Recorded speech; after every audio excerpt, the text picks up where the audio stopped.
I mean, at the moment, I think I have the Guinness World Record, the most sued actor in history. Sacha Baron Cohen. Depending on who you ask, he's either one of the dumbest comedians alive or the smartest. And to be fair, maybe he is both. He's the man behind Borat, Bruno, Ali G, The Dictator, and the show Who is America. Projects so outrageous that half the time you're wondering how on earth they even got approved. Go, go, go, go, go!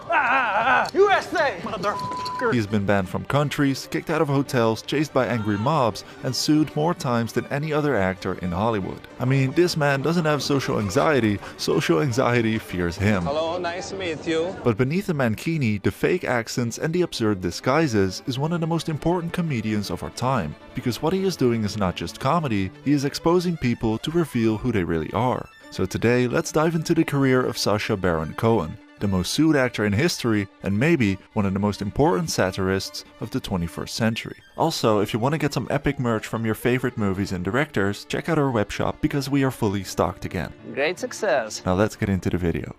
Sacha Baron Cohen was born in London in 1971. Before becoming a full-time clown, as he calls it himself, he was just a history nerd with a dangerous sense of humor. Even though his most famous character Borat became known for making fun of Jewish people, Sacha himself was raised in a Jewish family and actually studied anti-Semitism and the civil rights movement at Cambridge University. Greatest university in world, where most famous men in world study. Isaac Newton, William Shakespeare. And also Sacha Baron Cohen.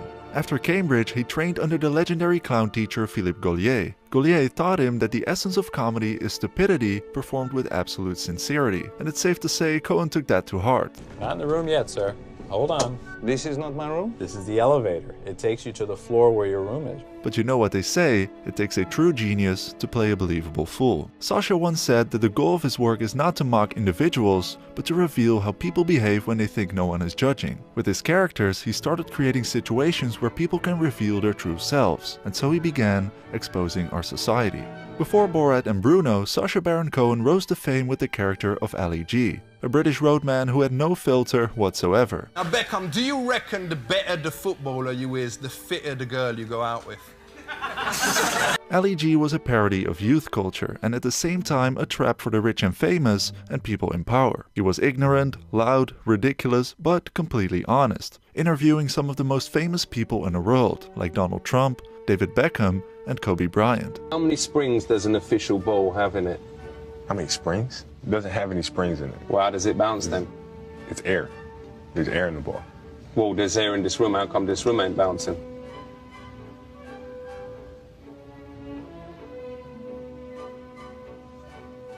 Everybody that got interviewed were all unsure if they were supposed to laugh or call security. In one interview, Ali G talked to astronaut Buzz Aldrin, the second man who set foot on the moon. And this is what he asked him. Do you think man will ever walk on the sun? No. What happens if they went in winter when the sun is cold? The sun is not cold in the winter. By playing Ali G, Cohen realized something vital. When people believe they are speaking to an idiot, their filters vanish. They try to act nice or dumb things down, but in doing so, they reveal their true character. It had a certain hardness to it. It wasn't just sort of silly jokes to people in power.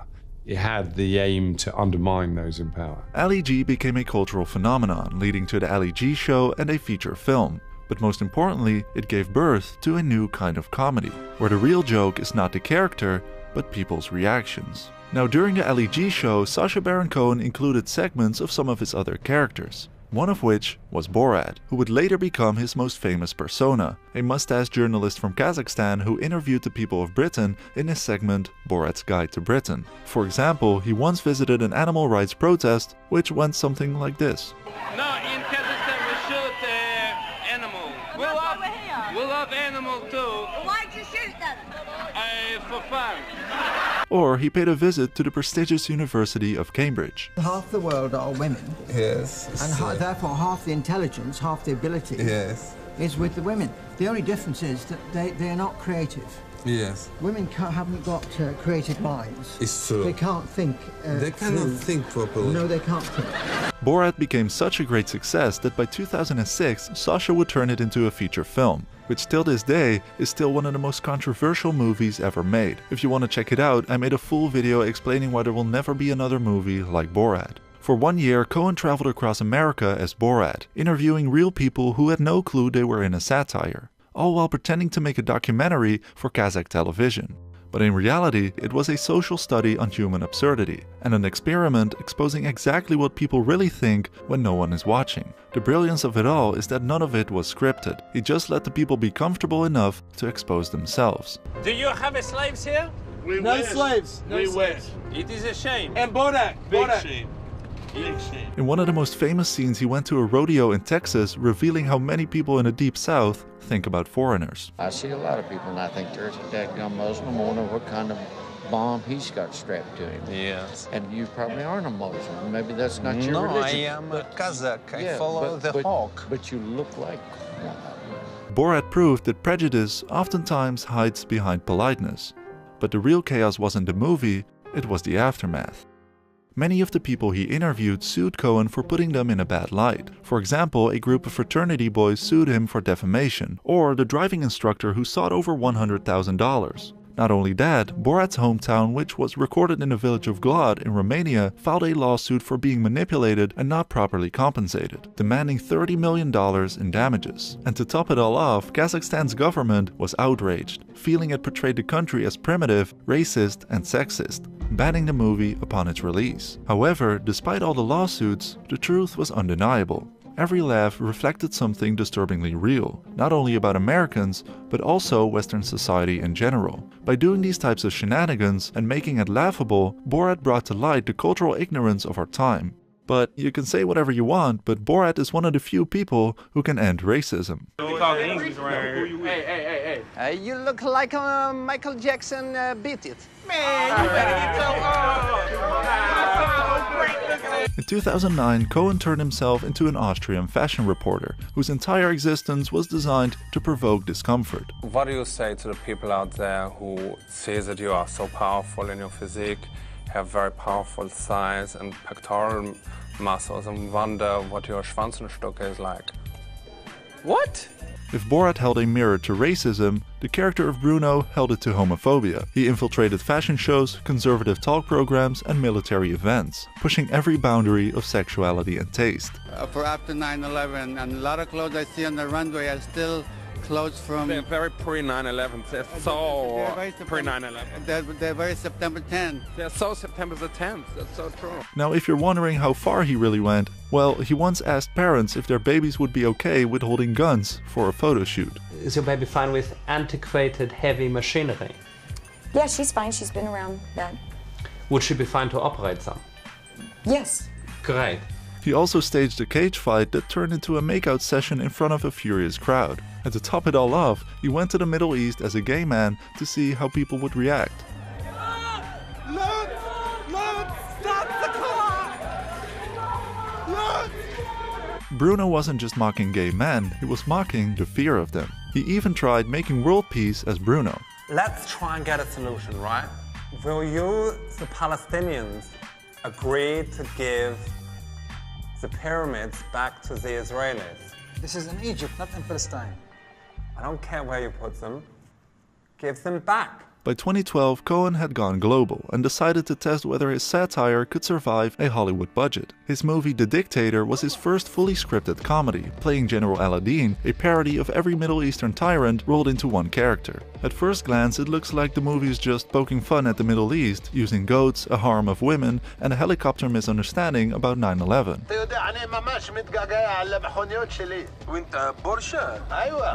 And 9/11. Oh, 9/11, it's the best. But beneath the chaos, there was a clear thesis. At the end of the movie, Aladdin is asking the crowd of Western politicians and military officials why they celebrate democracy, while their politicians are the ones dancing for big corporations, while the poor sit behind bars, the rich keep cashing in. Imagine if America was a dictatorship. You could let 1% of the people have all the nation's wealth. You could ignore the needs of the poor for healthcare and education.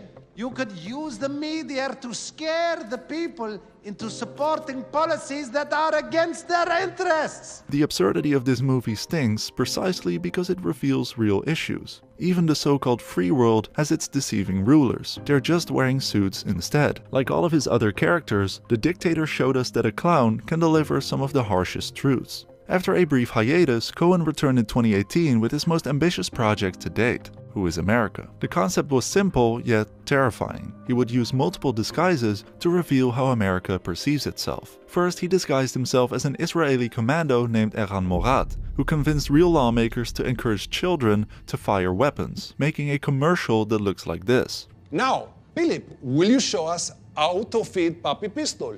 Take his lunchbox and push it into his tummy, like this. Coen even got a real US state representative to do this. Go, go, go, go, go! USA! USA, motherfucker! And lastly, he tried convincing hardcore Texan citizens to build the biggest mosque in the world in Texas. Do you get nervous? I'm absolutely terrified. I don't know what it is. It becomes addictive. I mean, we did this scene where I pitched building a mega mosque. The world's largest mosque outside of the Middle East. A hub for tourism for Muslims around the world. We don't want that shit here. If it feels like it's going to get violent, then you can't. The worst thing you can do is crack and then realize that you're playing a character. Tell me about your dream mosque. There is no dream mosque. We don't want a mosque. During production, Coen got so many death threats that he had to wear a bulletproof vest. And of course, he was confronted with more lawsuits, most notably from the Alabama Supreme Court chief seeking $95 million in damages. By now, Sacha Baron Cohen's legal record is longer than his own filmography. But here's the thing. After doing years of controversial stunts, every lawsuit has either been won, settled, or quietly dismissed. Of course, on the one hand, that's because Coen's legal team consists of some of the best wizards in the world, but on the other hand, if you're sued that many times and won, that means you're doing something right. Because being the most sued actor in history isn't a scandal, it's a byproduct of honesty. Especially in this day and age, Sacha Baron Cohen's comedy is incredibly important, because he is using comedy to expose what logic can't. He's not trying to make the world comfortable or explain his political worldview in a well-spoken way, he's just trying to give an honest interpretation of our society. That way, each project forces its subjects and us as the audience to confront the gap between who we think we are and what we actually believe. I'm not going to claim that everything I've done has been for a higher purpose. Yes, some of my comedy, okay, probably half my comedy has been absolutely juvenile. Coen's influence reaches far beyond the realm of comedy. He lectured at universities, written essays on disinformation, and publicly challenged tech companies for amplifying hatred. Coen is not here to provoke or make fun of people, he also takes responsibility as an actor in the digital age. I'm just a comedian and an actor, I'm not a scholar, but one thing is pretty clear to me. All this hate and violence is being facilitated by a handful of internet companies that amount to the greatest propaganda machine in history. Coen understands that the same tools used to spread humor can also spread harm. Sacha Baron Cohen's comedy matters because it forces us not to just ask, how could they say that, but also ask ourselves, why did I laugh? His comedy is reminding us that free speech isn't supposed to make you comfortable. It's supposed to make you think. In a world addicted to outrage, his comedy dares to ask, what if offense is actually healthy? Because if we can't laugh at each other, we'll stop talking altogether. Sacha Baron Cohen may be the most sued actor in history, but maybe he is also the most necessary. Now, if you want to watch another crazy genius at work, I highly recommend checking out Klaus Kinski starring in Werner Herzog's iconic movies, Aguirre and Fitzcarraldo, which are currently streaming on Mubi. Not only in my country, the Netherlands, but in many other countries. Mubi is a curated streaming service dedicated to elevating great cinema from all around the globe. From iconic directors to emerging auteurs, there's always something new to discover. And the best thing is that they are all carefully handpicked by Mubi curators, allowing you to discover the best cinema at your fingertips, streaming anytime, anywhere. We work anytime, anywhere. We work Jewish holidays? Anytime, anywhere. You can try Mubi free for 30 days at mubi.com/docinema. That's mubi.com/docinema for an entire month of great cinema for free.